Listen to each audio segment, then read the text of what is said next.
Lesson 5.4, percent of a quantity, is found on page 209. How do you find a percent of a quantity? So, in other words, you have one whole thing of something.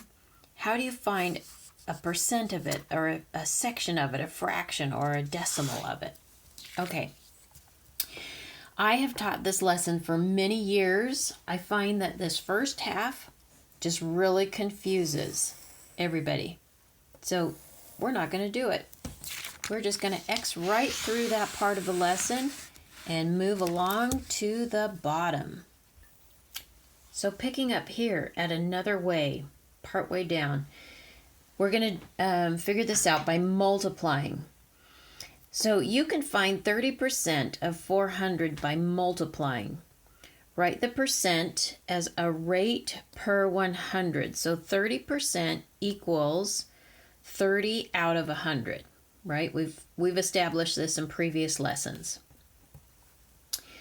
To find 30% of 400, notice that right here, this of gets replaced by a multiplication symbol because of equals multiply. The word of means you're going to multiply, okay?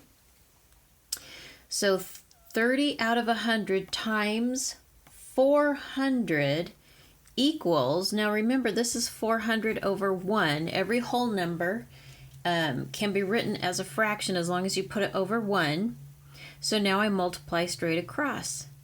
I end up with 4 times 3 is 12. Then I just count the zeros, 1, 2, 3, 1, 2, 3, and put them behind. That's the beauty of multiplying with tens. When you have zeros, all you have to do is tack them on. All right, and then 100 times 1 equals 100. Again, the beauty of tens is when I have pairs, I can lop them off at the top and the bottom. So I can lop off those 2 zeros. I end up with 120 because that's what's left over. 120 over 1, which is 120. And I'm done.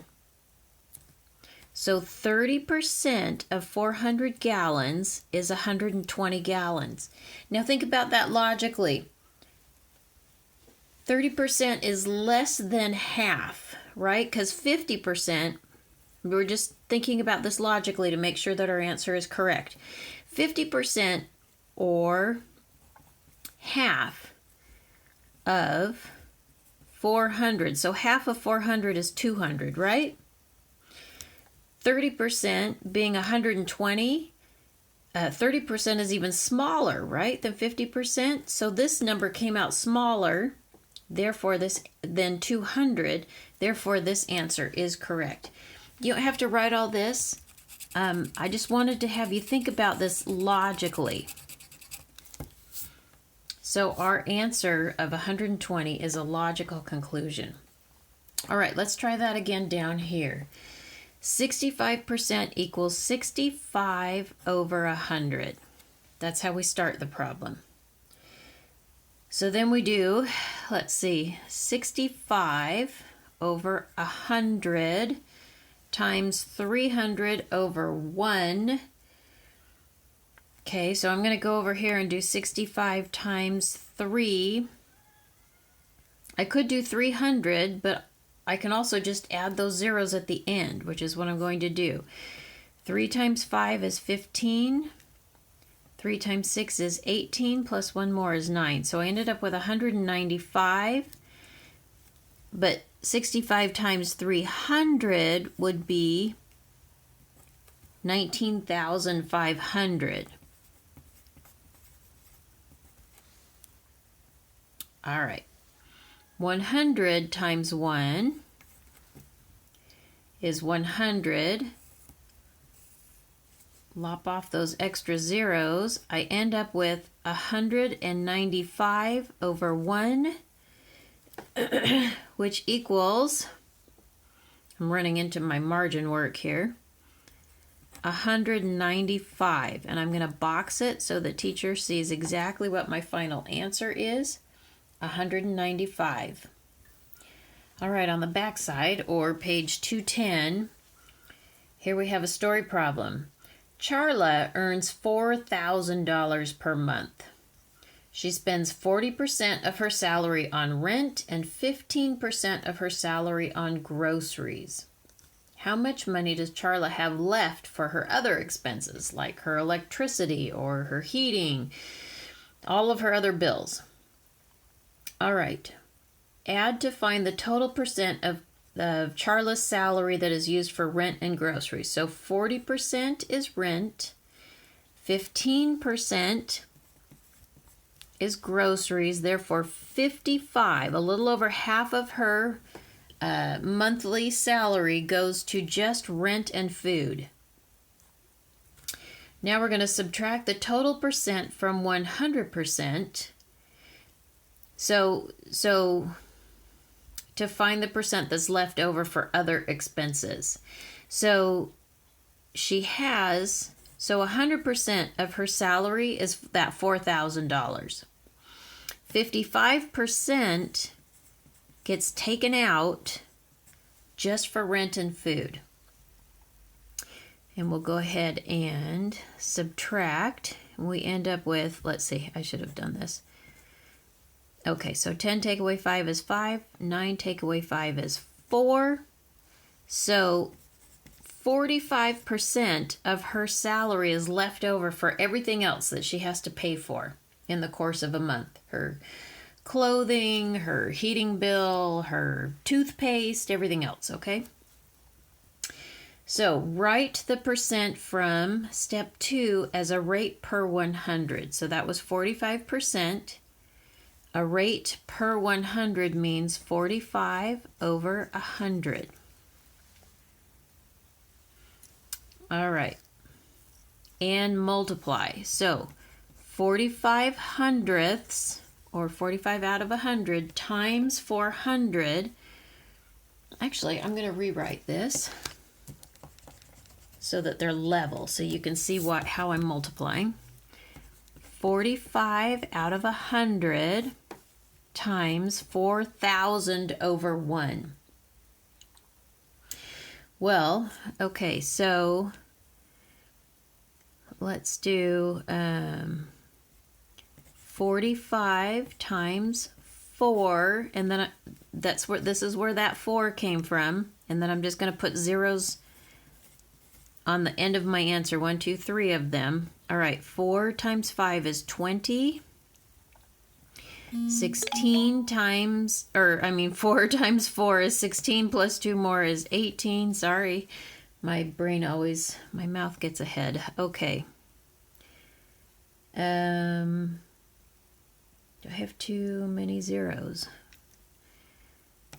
1, 2, 3.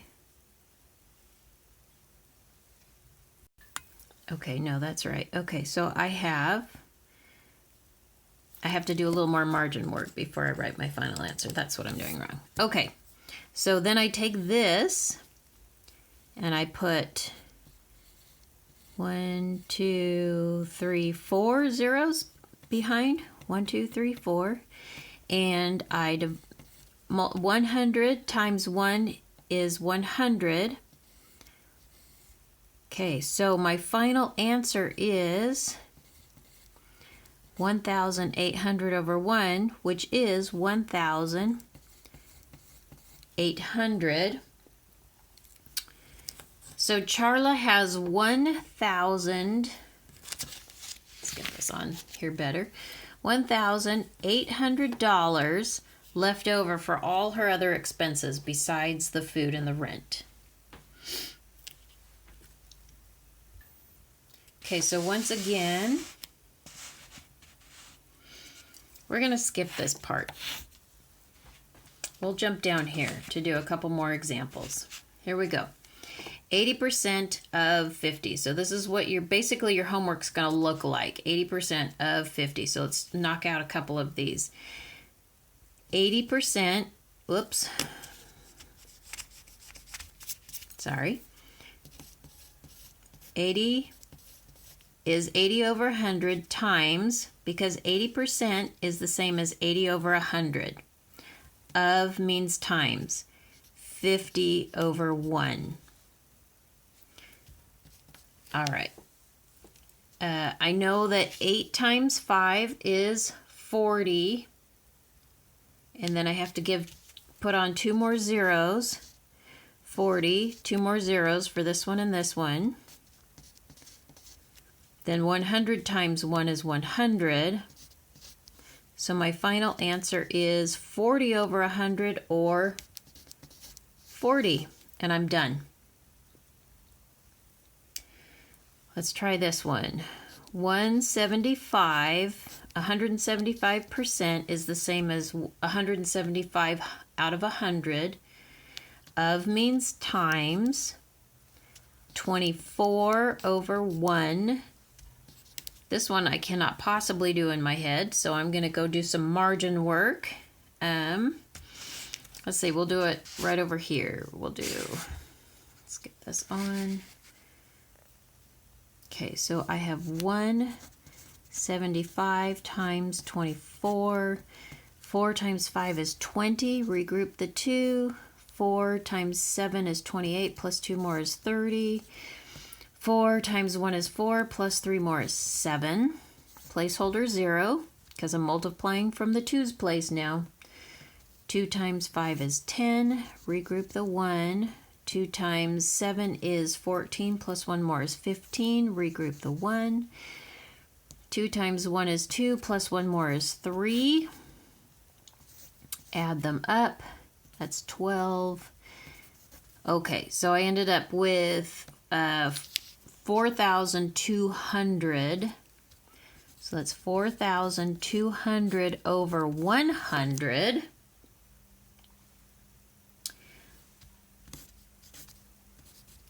So that's 42 over 1.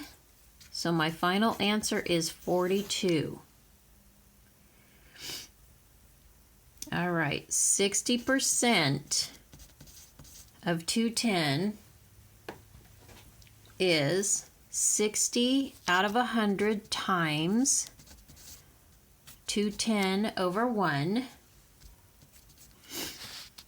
I could do this if I chunked it, right? So I could do 6 times 20, which is 120, and plus 6 times 1, which is 6. So I'm going to come out with 126. But I'm also going to show you this way. 6 times 1 is 6, 12. And then I have a 0 at the end, so I need to put one there too. So 1, 2, 6, 0 out of 1.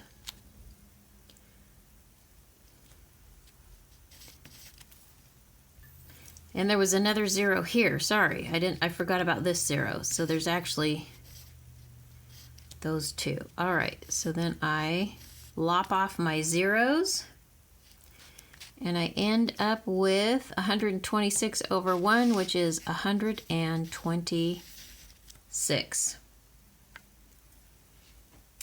All right, take a look at your notes.